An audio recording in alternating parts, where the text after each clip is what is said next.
Hello everyone, welcome to Edupedia. आज हम नया टॉपिक पढ़ने वाले हैं जिसका नाम है एपी, अरिथमेटिक प्रोग्रेशन। ठीक है, आज हम अरिथमेटिक प्रोग्रेशन पढ़ने वाले हैं। लीनियर इक्वेशन चलता रहेगा, उसके साथ साथ हम एपी भी करते रहेंगे। ठीक है, तो आइए आज की क्लास में एपी को समझते हैं। सबसे पहले कि एपी होता क्या है, अरिथमेटिक प्रोग्रेशन होता क्या है। तो देखिए, सबसे पहले अगर हम बात करें एपी का, तो देखिए एपी एक सीरीज है, बस और कुछ नहीं, एक सीरीज है। ठीक है, जिसके कुछ कंडीशन है। एपी एक सीरीज होता है जिसकी कुछ कंडीशंस होती हैं। क्या कंडीशन है एपी किसी सीरीज का? ठीक है, आइए देखते हैं। अगर मान लीजिए कि मेरे पास एक सीरीज है 3, 5, 7, 9, 11, इस तरह से सीरीज चल रहा है। ठीक है, ये सीरीज हमारा आगे की तरफ बढ़ रहा है। ठीक है, आइए और भी हमारे पास कुछ हैं। मान लीजिए 2, 2 जा 4, 2 जा 8, 2 जा 16, 2 जा 32। ठीक है, चलिए ये दो केसेस हैं। चलिए अब हम समझते हैं कि क्या ये एपी है या नहीं है। चलिए एक और केस ले लेते हैं। हमारे पास 3 है, फिर 5 है, फिर 8 है, फिर 12 है, फिर 17 है ना। सो अब देखते हैं। देखिए, मान लीजिए कि मेरे पास यहाँ अगर देखा जाए तो पहले सीरीज में, है ना, पहले सीरीज में देखिए डिफरेंस क्या है। यहाँ से यहाँ डिफरेंस क्या है? 2 का। यहाँ से यहाँ 2 का ही डिफरेंस है, यहाँ से यहाँ 2 का ही डिफरेंस है, यहाँ से यहाँ 2 का ही डिफरेंस है। ठीक है, चलिए इस केस में देखा जाए तो अगर मैं डिफरेंस निकालूँ, ये भले ही सेम नंबर से मल्टीप्लाई हुआ, हर बार 2 से मल्टीप्लाई हुआ, लेकिन मैं डिफरेंस निकालूँ तो यहाँ का डिफरेंस 2 है, यहाँ का डिफरेंस 4 है, यहाँ का डिफरेंस 8 है, यहाँ का डिफरेंस 16 है ना।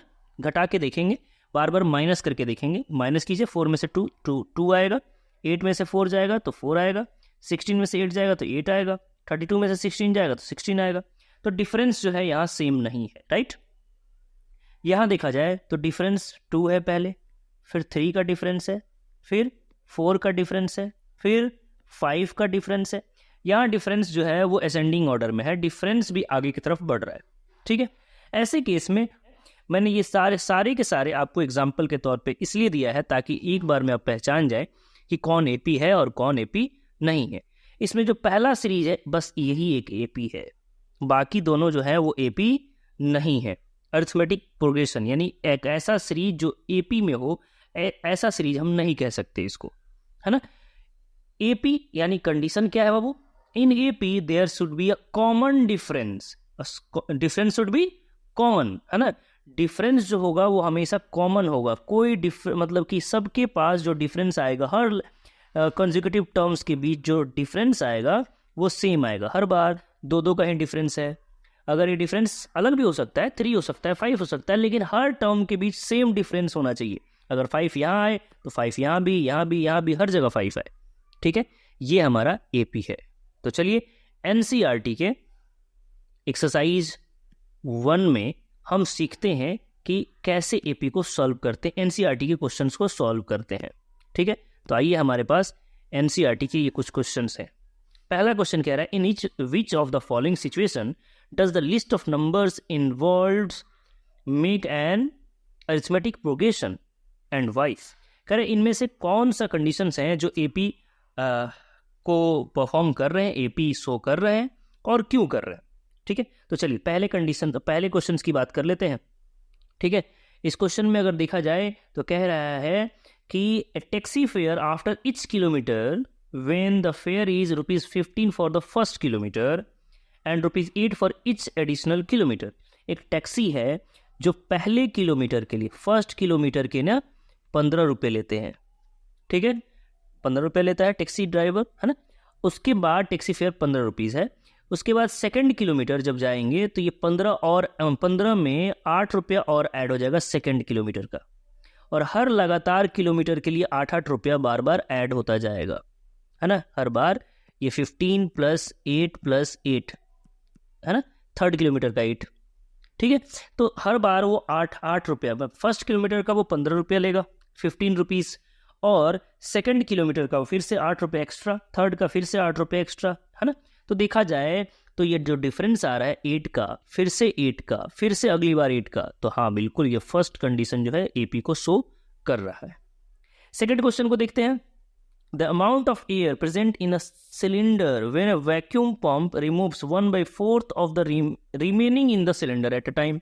देखिए, है ना, कह रहा है कि अमाउंट ऑफ जो तुम्हारा एयर है किसी भी सिलेंडर का, उसमें से वैक्यूम पंप से निकाला जा रहा है और हर बार 1/4 निकाला जा रहा है, हर बार 1/4 उसका निकाल दिया जा रहा है। ठीक है, तो चलिए ऐसे केस में मान लीजिए कि मेरे पास जो है टोटल 80, मैं कंडीशन अप्लाई कर एक एग्जाम्पल ले रहा हूँ। मान लीजिए मेरे पास 80 लीटर किसी सिलेंडर के अंदर गैस है, मैं इसका 1/4 निकाल लूँ, 1/4 इसमें से माइनस कर दूँ, पहले तो 1/4 निकालते हैं कितना, तो ये 20 हुआ। ठीक है, तो यानी कि पहला 80 लीटर था, बाद में वो 60 लीटर बचेगा, राइट। अच्छा, उसके बाद फिर से हम 60 का 1/4 निकाल लेंगे, अकॉर्डिंग टू क्वेश्चन हर रिमेनिंग में वो 1/4 निकल जा रहा है, तो 60 का 1/4, है ना। तो ऐसे में ये 15 आया, यानी कि 15 और कम हो गया, यानी कि अब कितना बचा, वो 45 लीटर बचा। हर बार 1/4 घटा रहा है। ठीक है, ऐसे कंडीशन में देखिए यहाँ जो डिफरेंस है वो 20 का है, लेकिन यहाँ जो डिफरेंस है वो सिर्फ 15 का है। इट मीन्स कि यहाँ कॉमन डिफरेंस नहीं है, यहाँ डिफरेंस सबका सेम नहीं है, तो यानी सेकंड जो है एग्जाम्पल, ये जो क्वेश्चन है वो एपी नहीं है। उम्मीद है आपको समझ में आ रहा होगा। ठीक है, आइए और भी देख लेते हैं। हाँ, तो अब हम थर्ड एग्जाम्पल को देखते हैं। कह रहा है the cost of digging a well after every metre of digging when it cost ₹150 for the first metre and rises by 50 for each subsequent metre. इसमें क्या है बाबू, कह रहा है कि एक कुआं खोदना है और पहले मीटर खोदने के लिए 150 रुपये लगेंगे, और उसके बाद देखिए कह रहा है कि first metre and rises by ₹50 for each subsequent metre, यानी कि इसके बाद हर एक मीटर का 50 रुपये एक्स्ट्रा, है ना। यानी पहले मीटर का अगर 150, ठीक है 150, तो दूसरे मीटर का 50 रुपये ऐड हो जाएगा, 50 रुपीज़ ऐड हो जाएगा, 200। फिर से थर्ड मीटर के लिए 50 रुपये और ऐड हो जाएगा, यानी 250, है ना। तो हर बार जो है वो 50-50 ऐड हो जा रहा है, हर बार 150 इंक्रीज कर रहा है, तो ऑब्वियसली ये एपी में है। ठीक है, फोर्थ नंबर आपके लिए है, फटाफट कमेंट में बताएंगे कि ये एपी है नहीं, कमेंट कीजिए फटाफट कि फोर्थ नंबर जो है वो एक एपी है या नहीं है। ओके, तो चलिए हम चलते हैं हम अपने नेक्स्ट क्वेश्चन की तरफ, क्वेश्चन नंबर सेकंड। ठीक है, आइए देखते हैं। Write 4 terms of AP when the first term a and the common difference d are given as follows, है ना। पहले टर्म को ए से डिनोट किया जाता है और जो कॉमन डिफरेंस है उसको डी से डिनोट किया जाता है, यह हमेशा के लिए आप याद रखेंगे। ठीक है, जो एपी है इसका जो पहला टर्म है वो ए से डिनोट किया जाता है, इसको हम ए लिखेंगे। ठीक है, और जो डिफरेंस आ रहा है, जो 50-50 का डिफरेंस था, उसे हम डी से डिनोट करते हैं। ठीक है, तो चलिए इस क्वेश्चन में कह रहा है कि आपको 4 टर्म लिखना है हर एक एपी का। तो पहला क्वेश्चन जो है हमारा वो कह रहा है कि ए जो है वो 10 है ना। ए जो है हमारा 10 है, यानी कि ए को ही हम T1 कह सकते हैं, टर्म वन, है ना। चलिए सेकंड में डिफरेंस अगर 10 है, यानी कि सेकंड T2 जो होगा, T2 वो क्या होगा, वो 10 + 10, है ना। इस 10 में और 10 बढ़ जाएगा, यानी कि हमारा T2 10 और ऐड कर देंगे। ठीक है, चलिए T3 क्या होगा, वो T3 में हम 10 + 10 में और 10 ऐड कर देंगे।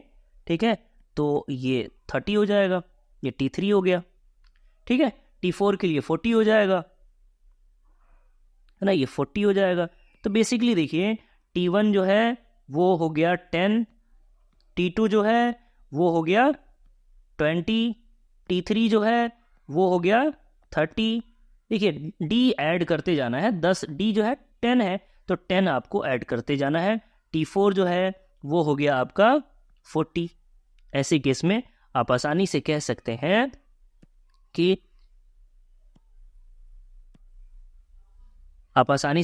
हैं कि जो हमारा एपी है वो एपी क्या हुआ, 10, 20, 30, 40, ये हमारा एपी है।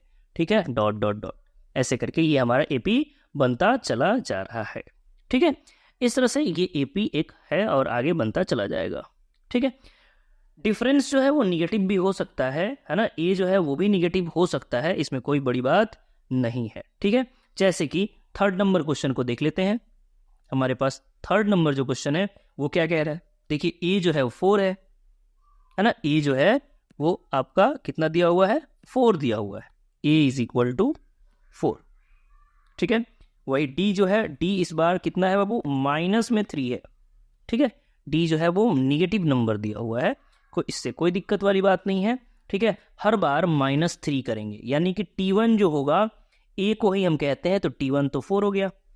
ठीक है, T2 की बात करें तो T2 इज इक्वल टू, हम क्या करते हैं, डी को ऐड करते हैं, है ना, सेकेंड टर्म निकालने के लिए डी को ऐड कर देते हैं, तो 4 में ऐड होगा कौन, डी -3 है तो -3, इसका मतलब है T2 जो है हमारा वो कितना हो गया, वो 1 हो गया, 4 में से माइनस हो जाएगा 3, है ना, प्लस माइनस माइनस हो जाएगा, तो इस तरह से तुम्हारा T2 हो गया 1। ठीक है, वैसे ही T3 निकाला जाए तो T3 तुम्हारा क्या होगा, वो फिर से T2 में फिर से D को ऐड कर देंगे, T3 का मतलब है सेकेंड टर्म में मैं D को ऐड कर दूं, यही ना, डिफरेंस को ऐड कर दूं, तो हमारा T2 कितना है, 1 है, इसमें मैंने ऐड किया किसको, -3 को। ठीक है, आंसर क्या आया, -2। ये देखिए, ऐसे अगर आपको नहीं समझ में आया तो आपको कह दूं कि हमारे पास ऐसे कह सकते हैं कि 1 + -3, इसका मतलब -2। ठीक है, इसका मतलब है मैं आसानी से कह सकता हूं कि हमारा जो एपी है वो क्या है, एपी हमारा पहला टर्म 4, फिर 1, फिर -2, फिर डॉट डॉट डॉट आगे बढ़ता जाएगा, हर बार 3 माइनस होता चलाएगा, है ना, तो सिंपल है, वो डी जो है निगेटिव भी हो सकता है। ठीक है, चलिए फिर हम थर्ड क्वेश्चन की तरफ चलते हैं। तो देखिए थर्ड टर्म हमारा क्या कहता है, कहना for the following APs right the first term and common difference. बस आपको कुछ भी नहीं करना है, सिर्फ कॉमन डिफरेंस बताना है और फर्स्ट टर्म बताना है। तो किसी भी एपी का देखिए, आप इस एपी का देखा है ना, तो पहला टर्म जो है T1 जो है वो कौन है, वो 3 है, इसलिए यही तो फर्स्ट टर्म है, यानी ए जो है वो 3 है, T1 कह लो, चाहे पहला टर्म कह लो, ए कह लो, सब बराबर एक ही बात है।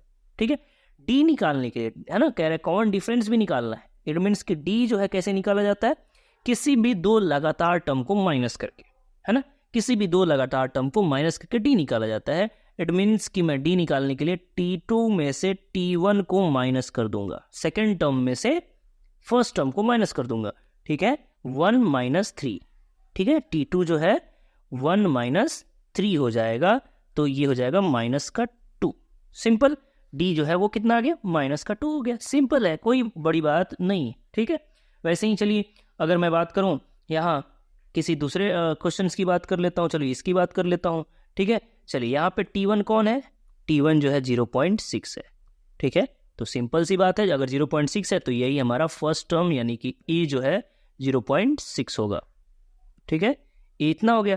अब मैं बात करूं D का, तो D जो है T2 - T1, again second term में से फर्स्ट टर्म को माइनस कर देंगे। ठीक है, यानी कि 1.7 जो है इसमें से माइनस किया जाएगा 0.6 को।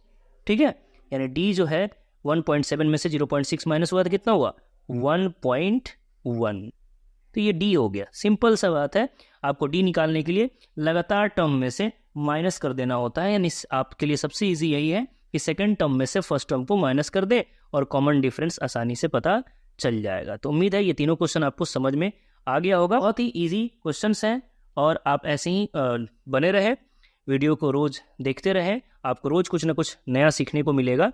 बाकी वीडियो को लाइक करें, कमेंट करें, कोई भी डाउट हो तो, है ना, और अगर आपने चैनल को अभी तक सब्सक्राइब नहीं किया है तो प्लीज़ चैनल को सब्सक्राइब करें और ज़्यादा से ज़्यादा इसे शेयर करें। Thank you so much.